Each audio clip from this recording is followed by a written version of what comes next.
Hello everyone. सर्वप्रथम श्री स्वामी समर्थ. मी अर्चना स्तुतीज मराठी कॉर्नरमध्ये आपल्या सगळ्यांचं पुन्हा एकदा मनापासून स्वागत करते. सर्व पित्री अमावस्या, सगळ्यात मोठी अशी अमावस्या आणि तेवढीच जास्त आपल्याला पुण्यफलदायी ठरणारी असं म्हणता येईल ही अमावस्या. का? तर सर्व पित्री म्हणजे जेवढे पण आपले पित्र आहेत, या 15 दिवसांमध्ये आपल्याला जर पित्र जे आहेत त्यांना जेवू घालता नाही आलं, त्यांची कोणती आपल्याला सेवा वगैरे करता नाही आली, तर या सर्व पित्री अमावस्याला ही संधी अजिबात चुकवायची नाही. कारण सर्व पित्री अमावस्या तर आहेच, याशिवाय सूर्यग्रहण लागते. हा उपाय जो मी सांगणार आहे तुम्हाला, तुम्ही अगदी शेवटपर्यंत व्यवस्थित नीट ऐका. कारण यामध्ये मी जे उपाय 2 सांगितलेले आहेत ना, त्याचा परिणाम तुम्हाला तुमच्या जीवनात नक्कीच दिसून येणार आहे. कारण सूर्यग्रहण, त्याशिवाय 2 ऑक्टोबरला गांधी जयंती आहे आणि सर्वपित्री अमावस्या आहे.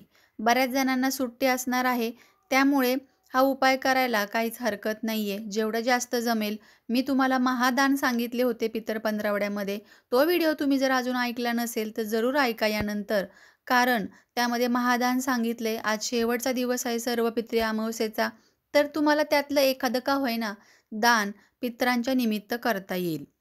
अमावस्या म्हटलं की आपल्याला अनेक निगेटिव्ह गोष्टी किंवा वाईट एनर्जी यांचा दुष्प्रभाव जास्त प्रमाणात बघायला मिळतो, काही जणांना तर अनुभवायला मिळतो. म्हणूनच अशातच काही ना काहीतरी छोटे साधे अत्यंत घरगुती असे करता येणारे उपाय दर अमावस्याला केले पाहिजेत, जेणेकरून ज्या काही निगेटिव्ह एनर्जी असतील त्या पूर्णपणे समूळ नष्ट होत राहतील. ग्रहण आहे, पण हे ग्रहण आपल्या भारतात दिसणार नाही आहे. साऊथ अमेरिकेच्या भागात त्या साईडला हे दिसणार आहे. कारण तिकडे दिवसा, तर इकडे रात्री 9 वाजता साधारणतः हे लागणार आहे. त्यामुळे भारतात हे ग्राह्य धरले जाणार नाही आहे. तरी देखील सूर्याला ग्रहण लागणार आहे. त्यामुळे काही ना काहीतरी अंशी त्याचा इफेक्ट, त्याची एनर्जी आपल्या जीवनात दिसणारच आहे. म्हणूनच गर्भवती महिलांनी थोडीफार सावधानता बाळगायला काही हरकत नाही आहे. जरूर बाळगावी. याशिवाय आपण जो रोज रात्री किचनमध्ये पाण्याचा हंडा किंवा माठ, कोणतंही पाण्याचं भांडं आपण भरून ठेवतो पिण्यासाठी वगैरे, तिथे मी तुम्हाला 15 दिवसात जमेल तेवढ्या वेळा एक दिवा लावायला सांगितला होता पितरांच्या स्मरणार्थ. पण बऱ्याच जणांना तो जमलेला नाही आहे उपाय करायला किंवा रोजच्या धावपळीतून लक्षातच राहिलं नाही, वेळ मिळाला नाही. तर आजची सर्वपित्री अमावस्या जी आहे 2 तारखेची, तर ती अजिबात तुम्ही संधी सोडायची नाही आहे. पिण्याचं भांडं जर तुम्ही भरत नसताल, कारण बऱ्याच ठिकाणी किचनमध्ये पाण्याचं जे भांडं आहे, हंडा किंवा माठ, तो भरला जात नाही. तर डायरेक्ट फिल्टरनेच पिण्याचे पाणी वापरले जाते किंवा सिंकच्या नळालाच पिण्याची पाण्याची सुविधा असते. तर अशा ठिकाणी भरून ठेवता येत नाही. तर अशा सर्वांनी काय करायचे, त्या नळाजवळच दिवा लावायचा आहे आसपास. कारण आजच्या अमावस्येच्या दिवशी हा दिवा लावणे अत्यंत महत्त्वाचे आहे. यामागचं कारण मी तुम्हाला सांगते. कारण जेव्हा आपण पिण्याचं भांडं पहिल्या जुन्या काळामध्ये रांजण, माठ वगैरे भरायचो, तर त्या ठिकाणी आपल्या पितरांचा वास असतो, निवास असतो असं मानलं जातं. म्हणूनच त्या माठातला, त्या हंड्यातला जेव्हा आपण तांब्या भरून घेऊन जायचो भगवंताला, शंकराच्या पिंडीवरती अर्पण करायला, तेव्हा आपले सगळे पितृदोष आपोआप नष्ट होत असे. पण आता तसं राहिलेलं नाही आहे. त्यामुळे जसे आता आपले आहेत परिस्थिती किंवा जसे आपले आता कलियुगानुसार आपण बदलत चाललो आहोत, तर त्यानुसार आपल्याला आपल्या मनातून, अंतःकरणापासून मनोभावे उपाय करायचा आहे. 15 दिवसांमध्ये ज्या काही कारणामुळे तुम्ही पितरांसाठी काहीच करू शकत नव्हते किंवा शकले नाहीत, त्यांनी नाराज होऊ नका. आजचा दिवस आपल्याला अजिबात सोडायचा नाही आहे. सकाळी सगळी कामं आपली आवरली की बरोबर 12 वाजता दुपारी सगळी कामे आवरून, ओटा वगैरे साफ करून, सिंक साफ करून, तिथे पाण्याच्या ठिकाणी फिल्टरजवळ वगैरे किंवा हंडा भरला असेल, आवर्जून एखादी कळशी वगैरे भरून ठेवा आणि तिथं दिवा लावायचा आहे. त्यानंतर बरोबर संध्याकाळी तुम्ही सगळं आवरून 8च्या पुढे पुन्हा हा ओट्याजवळ, तुमच्या पाण्याच्या भांड्याजवळ किंवा फिल्टरजवळ दिवा लावायचा आहे. तो रात्री 12 पर्यंत जळायला पाहिजे. असा प्रयत्न करा. एवढं व्यवस्थित भरून ठेवा.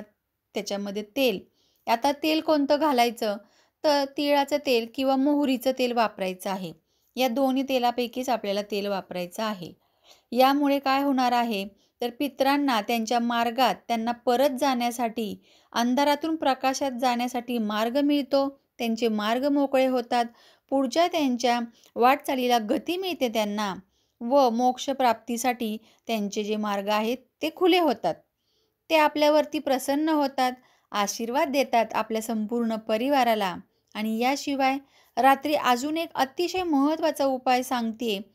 पण तत्पूर्वी आपल्या चॅनलवर जर नवीन आला असाल तर सबस्क्राईब केल्याशिवाय जाऊ नका. आणि व्हिडिओ आवडत असतील, मनापासून कुठे ना कुठे जर तुम्हाला वाटत असेल की व्हिडिओ हा महत्त्वपूर्ण ठरला आहे, तर लाईक आणि कमेंट करायला विसरू नका. कारण आपण जेव्हा एखाद्याला मनापासून धन्यवाद देतो, लाईक देतो, तर ते युनिव्हर्समध्ये फिरून पुन्हा आपल्याकडे येत असतं. म्हणूनच तुम्ही काही अंशी चांगल्या ज्या गोष्टी आहेत त्या नक्कीच करू शकता. चला आपल्या उपायाकडे वळूया. कारण आता हा जो उपाय मी सांगणार आहे, रात्री आपल्याला करायचा आहे. अतिशय महत्त्वाचा आणि एकदम प्राचीन उपाय आहे हा. तुम्ही बऱ्याच वेळा ऐकला देखील असेल, पण करता करता राहून गेला असेल. तर आता यावेळेस असं करायचं नाहीये, म्हणून मी अगदी फक्त 1 दिवसापूर्वीच सांगत आहे, म्हणजे तुमच्या लक्षात राहील.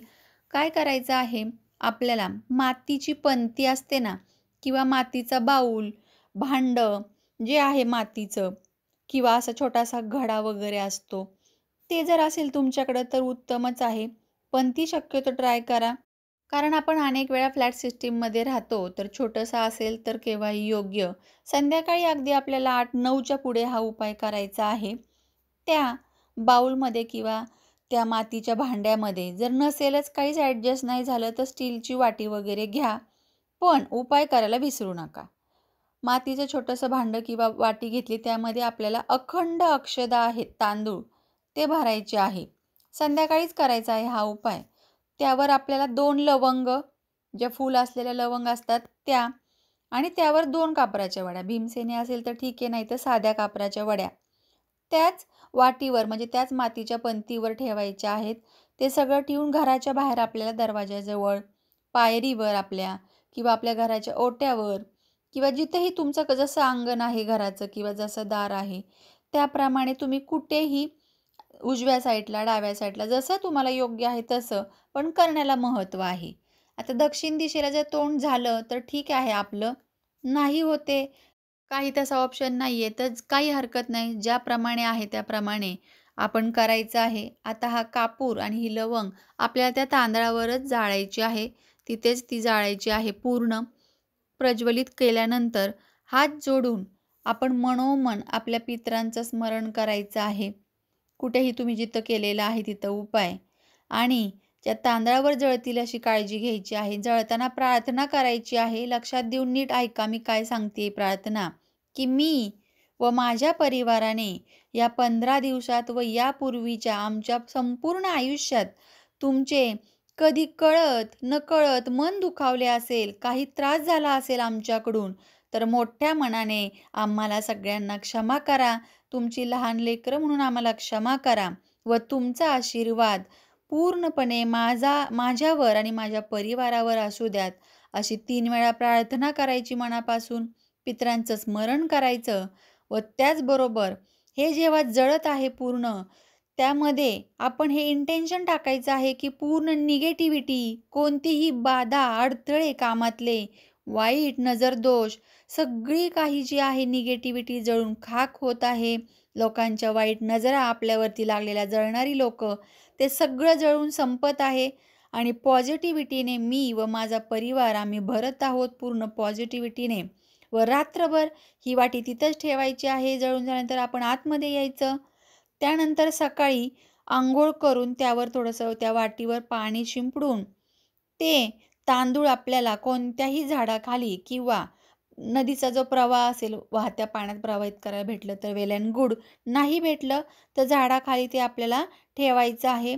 पंती असेल तर ती तिथंच ठेवून द्यायची. वाटी असेल तर तुम्ही एका कागदामध्ये ते तांदूळ बांधून ती वाटी धुवून घासून पुन्हा वापरू शकता.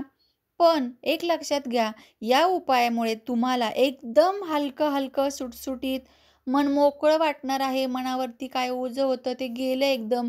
असं छान वाटणार आहे. तुम्ही स्वतः हा अनुभव घेऊ शकता आणि इथून पुढच्या कामाला हळू तुमच्या गती मिळणार आहे आणि सक्सेस मिळणार आहे. चला तर मग पुन्हा भेटूया अशाच नवीन माहितीसोबत. तोपर्यंत सर्वांना श्री स्वामी समर्थ.